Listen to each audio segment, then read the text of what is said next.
नमस्कार दोस्तों, स्वागत है आपका बिब्लियोफाइल स्टडी सेंटर के ऑनलाइन प्लेटफॉर्म पर। आज की इस क्लास के अंदर अपन देखने वाले हैं जो आपका सीजीएल जो मेंस का जो अपने टेस्ट सीरीज चल रही है उसमें मॉक टेस्ट नंबर जो आपका 3 है उसका सॉल्यूशन। तो आइए देखते हैं एक करके। इस मॉक टेस्ट का अपना जो पहला क्वेश्चन ये था कि जो राष्ट्रीय जल खेल संस्थान है ना, national institute of water sports है, वो कहाँ पर है। तो ये तो एक बेसिक सा फैक्ट है। तो एक्चुअल में ये आपको मिलेगा, कहाँ मिलेगा, ये आपको मिलेगा गोवा के अंदर।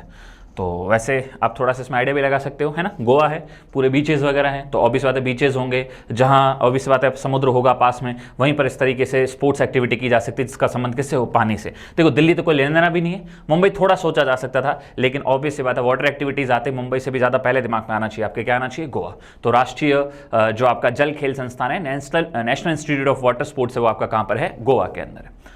ठीक है, नेक्स्ट क्वेश्चन देखिए। साप्ताहिक जो कॉमन व्हील स्थापित किया गया था किसके द्वारा। तो क्या क्वेश्चन क्या कहना चाह रहा हूं मैं आपको बताता हूं। एक्चुअल में क्वेश्चन ये कहना चाह रहा है कि एक न्यूज़पेपर है जिसका नाम है कॉमन व्हील। ये एक्चुअल में वीकली, हर एक वीक में एक बार आता था, इसलिए इसको बोलते हैं वीकली कॉमन व्हील। तो एक्चुअल में ये न्यूज़पेपर है किसका। तो दोस्तों आपने एक नाम सुना होगा एनी बेसेंट का। जब अपन मॉडर्न हिस्ट्री पढ़ते हैं तो आपने नाम सुना होगा किसका, एनी बेसेंट का।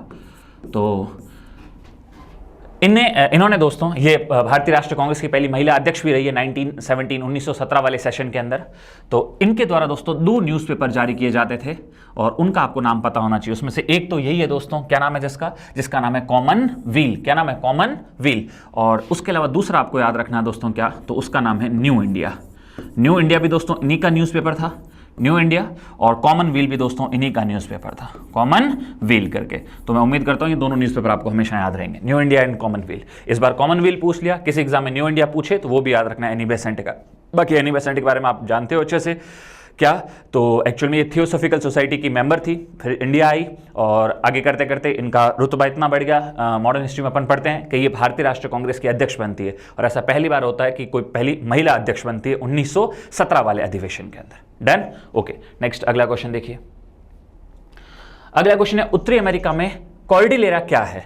तो देखो अगर अपन नॉर्थ अमेरिका कॉन्टिनेंट, जैसे वर्ल्ड का अगर मैप देखें अगर अपन, तो जो अपन नॉर्थ अमेरिका कॉन्टिनेंट देखते हैं ना, ये जो नॉर्थ अमेरिका अपन कॉन्टिनेंट देखते हैं, उत्तरी अमेरिका महाद्वीप देखते हैं, उसमें आपको पता है ये 49 डिग्री जो आपकी अक्षांश है, उत्तरी अक्षांश 49 डिग्री आपका नॉर्थ लैटिट्यूड है। इसके ऊपर पूरा का पूरा कौन सा देश है दोस्तों, तो आप बोलोगे सर कनाडा है।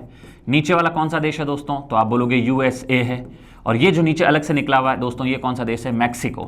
अब मैं आपको बताता हूँ क्या कहानी है। ये तो क्या है, मैक्सिको।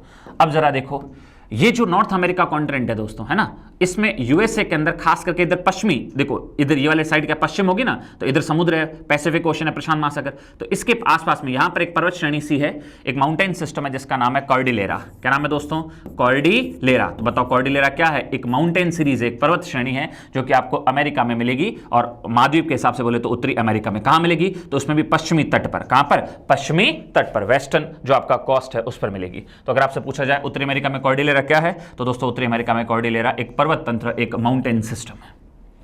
नेक्स्ट अगला क्वेश्चन। अगला क्वेश्चन ये था कि बताओ इनमें से अपने को ऑर्डर से बताना है कौन से उत्तर से दक्षिण की ओर इन नदियों को अरेंज करना है। तो कौन सी नदियां हैं अगर आपसे पूछा जाए तो देखो पहले तो दिमाग में नदियां देखो, तो दिमाग में नदियां कौन कौन सी है पहले तो ये देखो। तो एक तो हमसे पूछा गया है दामोदर, ठीक है, और उसके बाद है आपकी ब्राह्मणी, फिर है आपकी महानदी, फिर आपकी तुंगभद्रा। तुंगभद्रा। अब देखो एक्चुअल में जब आप इंडिया का मैप देखते हो तो आपको पता है एक नदी है जो इधर झारखंड से होती हुई, कहां से होती है दोस्तों, झारखंड से होती हुई, कहां से होती हुई, झारखंड से होती हुई और वेस्ट बंगाल में जाकर हुगली नदी में मिल जाती है। किस में मिल जाती है, हुगली नदी में। हुगली में कहां पे, कौन से स्टेट के अंदर दोस्तों, वेस्ट बंगाल में जाके मिल जाती है। कौन सी नदी है दोस्तों, ये नदी है आपकी दामोदर नदी। कौन सी नदी है, दामोदर नदी। फिर ये तो देखो आपने जब मैप्स में नदियों को अच्छे से पढ़ रखा है तो आप आराम से कर पाओगे। फिर एक नदी है दोस्तों, है ना, ये स्टेट कौन सा है बताओ, पहले झारखंड है और फिर आपका वेस्ट बंगाल है। अब झारखंड से ही दोस्तों एक नदी निकलती है जो झारखंड होते हुए उड़ीसा होते हुए बंगाल की खाड़ी में गिर जाती है। इस नदी का नाम क्या दोस्तों, इस नदी का नाम है ब्राह्मणी। बोलो क्या नाम है इसका, ब्राह्मणी।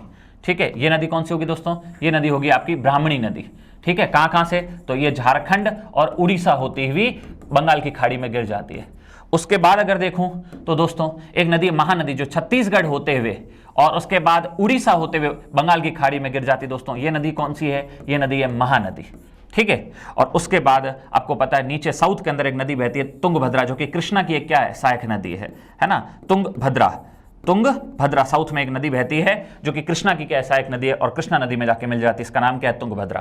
तो अब उत्तर मतलब ऊपर से नीचे की तरफ देखना है, तो सबसे ऊपर कौन है दोस्तों? दामोदर नदी, उसके नीचे है ब्राह्मणी नदी, फिर है महानदी और सबसे नीचे है तुंगभद्रा। मैंने एकदम सिस्टमेटिक तरीके से इन नदियों को लिखा है। इसमें ज्यादा इसने नदियां थोड़ी बहुत पढ़ भी रखी तो थोड़ा बहुत कंफ्यूज हो सकता है ब्राह्मणी में और महानदी में। इसमें बाकी तो पता ही, तुंगभद्रा एकदम नीचे की तरफ है और हुगली में ऊपर से, दामोदर ऊपर से जाके मिलेगी तो ऊपर की तरफ है। इन दोनों में हो सकता है कंफ्यूज हो जाए ब्राह्मणी और महानदी में। तो इतनी बुद्धि लगाओ कि ब्राह्मणी छत्तीसगढ़ से उड़ीसा में आएगी तो नीचे होगी, और सॉरी महानदी है ना, महानदी छत्तीसगढ़ से उड़ीसा में जाएगी तो नीचे की तरफ है, जबकि ब्राह्मणी झारखंड से उड़ीसा में जाएगी तो ऊपर की तरफ है। तो ये एकदम सिस्टमेटिक ऑर्डर से जो मैंने लिखा वो एकदम परफेक्ट लिखा है। तो उत्तर क्या हो जाएगा दोस्तों? उत्तर हो जाएगा सबसे ऊपर है दामोदर, फिर ब्राह्मणी, फिर Mahanadi, Tungabhadra. Option number first इसका एकदम परफेक्ट आंसर है। ऑप्शन नंबर फर्स्ट इसका एकदम सही उत्तर है। क्लियर है? यहां इंसान कंफ्यूज हो सकता था सेकंड ऑप्शन में, ये महानदी और ब्राह्मणी, लेकिन अपने को याद रखना ऊपर की तरफ ब्राह्मणी, नीचे की तरफ क्या है दोस्तों? महानदी है। ऑर्डर किससे पूछा? उत्तर से दक्षिण पूछा ना, हाँ, तो ऊपर से नीचे। अगर दक्षिण से उत्तर पूछता तो फिर एक्चुअल में सबसे पहले तुंगभद्रा, फिर आता आपका महानदी, फिर आता ब्राह्मणी, फिर आता आपका दामोदर। ठीक है, नेक्स्ट अगला क्वेश्चन देखो। किसी न्यायाधीश को एक हाईकोर्ट से दूसरे हाईकोर्ट में ट्रांसफर करने का अधिकार किसके पास होता है? तो दोस्तों किसी भी एक हाईकोर्ट से किसी दूसरे हाईकोर्ट के अंदर अगर किसी को भी दोस्तों क्या करना, ट्रांसफर करना है, तो ये लगभग शायद आर्टिकल 222 के अंदर ये शायद मेरे हिसाब से लिखा हुआ है। और ये पावर दोस्तों किसके पास होती है? ये पावर होती है दोस्तों राष्ट्रपति के पास, president of India. President of India ही दोस्तों, उसी की अनुमति से एक हाईकोर्ट का जज दूसरे हाईकोर्ट के अंदर ट्रांसफर किया जाता है। नेक्स्ट अगला देखो। पनडुब्बियां पानी में चलती है, और बिल्कुल ठीक है, सबमरीन्स होती है जो पानी के अंदर एकदम डूब कर, नाम ये पनडुब्बी, पन मतलब पानी, डुब्बी मतलब डूब कर एकदम चलती है, जो पानी के अंदर एकदम डूब कर चलती है, पता नहीं चलता, ऊपर से देखे पता नहीं चलेगा अंदर से कुछ चल रही है, उसको बोलते हैं पनडुब्बियां, इंग्लिश में बोलते हैं सबमरीन्स। तो उनके इंजन निम्नलिखित में से किस पर काम करते हैं? तो दोस्तों उसमें बैटरीज होती है। वैसे हालांकि सबमरीन्स के इंजन डीजल इंजन भी होते हैं, लेकिन वो डीजल इंजन हो चाहे कोई भी, वो फाइनली किसको चार्ज करते हैं? बैटरीज को। फिर बैटरीज से दोस्तों चलती है, क्या चलती है? सबमरीन्स चलती है। तो अपन बोलेंगे किस पर चालित होती है पनडुब्बियां? किस पर चलती है? बैटरीज पर चलती है। नेक्स्ट अगला क्वेश्चन। अगला है दोस्तों, इकोनॉमिक्स में एक थ्योरी होती है, उसका नाम होता है, बताओ, एक्सटर्नैलिटी। क्या होता है दोस्तों? एक्सटर्नैलिटी, बाह्यता भी जिसको बोलते हैं। भाई मूर्खता से ज्यादा ये पता नहीं क्या वर्ड लिख दिया है, एक्चुअल में ज्यादा अच्छा वर्ड होता है बाह्यता। क्या वर्ड होता है दोस्तों इसके लिए? ज्यादा हिंदी में अच्छा वर्ड होता है बाह्यता। ठीक है, बाह्यता। अब एक्सटर्नैलिटी में क्या होता है? आप किसी भी चीज का प्रोडक्शन करो या किसी भी चीज का कंजप्शन करो, उत्पादन करो या उपभोग करो, कोई अगर थर्ड पार्टी उससे प्रभावित हो रही है, मतलब उत्पादन करने वाला और उसको कंज्यूम करने वाला वो तो होंगे ही होंगे प्रभावित, लेकिन उसके अलावा भी अगर कोई प्रभावित होता है तो ऐसी थ्योरी को बोलते हैं अपन, क्या बोलते हैं बताओ? एक्सटर्नैलिटी। और ऑब्वियस बात है, इसका संबंध किससे होगा? मतलब अगर थर्ड पार्टी पे आके इन्वॉल्व हो रही है तो एनवायरमेंट इन्वॉल्व हो रहा है, तो एनवायरमेंट इकोनॉमिक्स से वर्ड बनेगा एनवायरोनॉमिक्स। तो इसका उत्तर हो जाएगा एनवायरोनॉमिक्स। इसका ऑप्शन नंबर ए इसका परफेक्ट आंसर होगा। नेक्स्ट अगला देखो। मुख्य चुनाव आयुक्त पद का जो कार्यकाल होता है दोस्तों वो कितने साल का होता है? अगर आपसे पूछा जाए, जो आपका मुख्य चुनाव आयुक्त होता है, अगर पूछा जाए इसका जो कार्यकाल होता है वो कितने साल का होता है, तो इसका कार्यकाल होता है दोस्तों 6 वर्ष या 65 वर्ष की आयु। मतलब समझ रहे हो कि अगर कोई बंदा है, जैसे माना 62 साल की एज के अंदर है ना, उसको चीफ इलेक्शन कमिश्नर बना दिया, अब वो अपने पद पर कब तक रहेगा? क्या 6 साल पूरे रहेगा? नहीं, हम देखेंगे जो भी चीज पहले हो रही, क्या 6 साल पहले हो रहे हैं या 65 वर्ष की आयु पहले हो रही है। तो ये तो ऑब्वियस बात है, 3 साल बाद ही कितने साल का हो जाएगा? 65 साल का। तो 65 साल होते इसको, जैसे ही 65 साल कंप्लीट करेगा ये रिटायर हो जाएगा। लेकिन आप समझो, जैसे कोई बंदा अभी 58 साल की एज में, 58 ईयर्स की एज में है ना, चीफ इलेक्शन कमिश्नर बन गया है ना, चीफ इलेक्शन कमिश्नर बन गया कितनी एज में? 58 में। अब बताओ 6 साल पहले होंगे कि 65 वर्ष की आयु पहले पूरी होगी? तो 6 साल पहले हो जाएंगे, क्योंकि जब ये 64 ईयर्स का हो जाएगा तब इसके 6 साल क्या हो जाएंगे पूरे। तो क्या अब इसको 65 का एज का होने का वेट किया जाएगा? नहीं, जैसे ही 6 साल पूरे हुए, तो अभी भले ही 65 का ना हुआ हो, 64 ही का क्यों ना हुआ हो, इसको उसके पद से रिटायर कर दिया जाएगा। तो आप समझ में आया कॉन्सेप्ट क्या है? बताओ, 6 वर्ष या 65 वर्ष की आयु। और हमें मन में याद रखना, बताओ इसका लिटरली सेंस क्या होता है? बताओ, तो इसका लिटरली सेंस होता है इसमें जो भी क्या हो दोस्तों, जो भी इसके अंदर पहले हो, जो भी इसके अंदर क्या हो दोस्तों, जो भी इसके अंदर पहले हो। ठीक है, नेक्स्ट अगला देखो।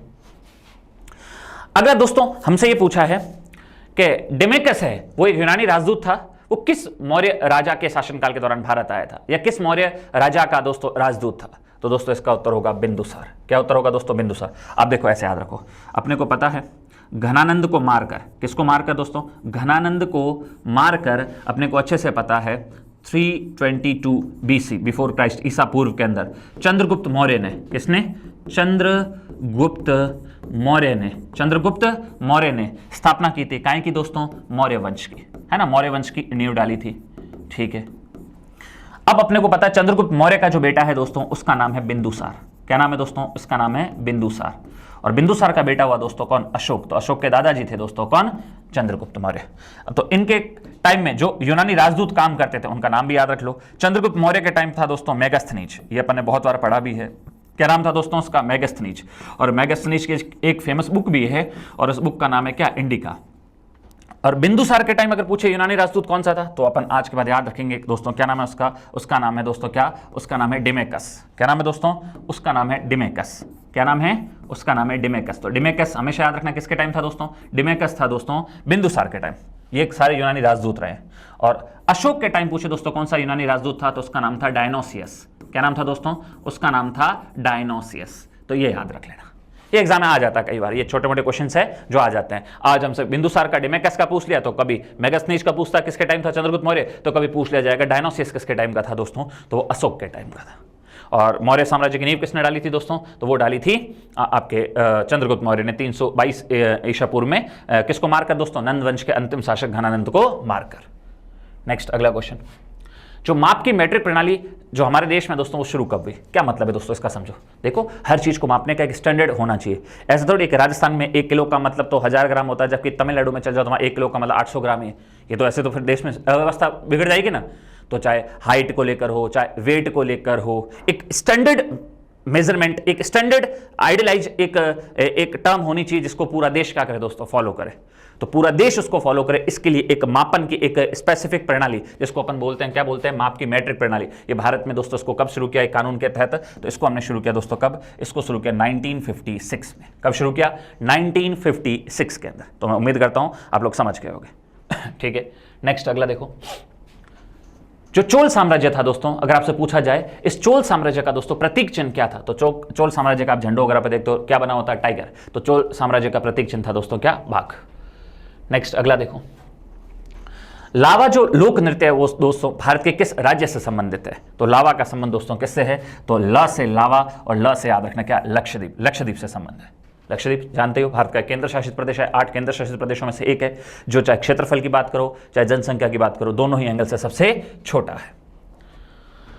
नेक्स्ट अगला, यूरेनियम 235 और यूरेनियम 238 इनके यौगिकों को एक दूसरे से अलग किया जा सकता है कौन से मेथड द्वारा? तो दोस्तों इनको अलग किया जाता है आसवन के द्वारा। बोले तो आसवन नहीं, सॉरी, इनको अलग किया जा सकता है दोस्तों निःसरण।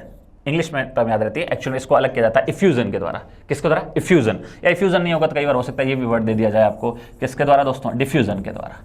आओ पहले समझते हैं इफ्यूजन डिफ्यूजन होता क्या है। देखो समझो, एक्चुअल में वैसे तो कॉमन ही है इफ्यूजन और डिफ्यूजन की, अगर अपन बात करें डिफ्यूजन और एक वर्ड होता है आपका इफ्यूजन।